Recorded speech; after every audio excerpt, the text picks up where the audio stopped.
Au total, ce sont 443 tombes qui ont été découvertes dans une forêt près de la ville libérée d'Izium, selon les autorités ukrainiennes. Des tombes creusées pendant les combats lors de la prise de la ville par les forces du Kremlin en mars et durant l'occupation russe.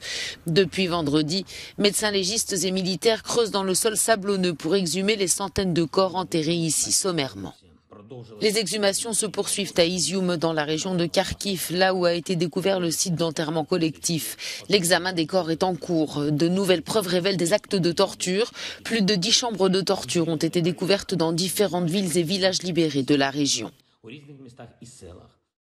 Alors que le président ukrainien dénonce les crimes d'une armée de tortionnaires, la présidence tchèque de l'UE a de son côté appelé samedi à la création d'un tribunal international spécial pour crimes de guerre.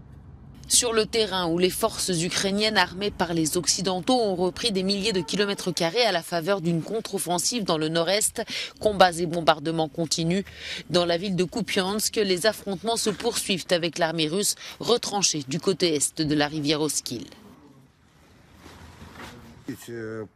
Il est encore trop tôt pour parler de libération complète de Kupiansk. Une partie de la ville a supposément été libérée, mais nos soldats se sont aussi retirés du côté est de Kupiansk. Et pour conserver la zone reprise, nous avons besoin d'équipements militaires lourds. L'avancée ukrainienne se poursuit, tout comme les attaques russes. Des civils ont été tués dans des bombardements russes à Donetsk, dans le Donbass, mais aussi dans la région de Kharkiv. Enfin, les habitants de Mykolaïvka doivent faire face à des coupures d'eau potable après le bombardement d'une centrale thermique par les troupes du Kremlin.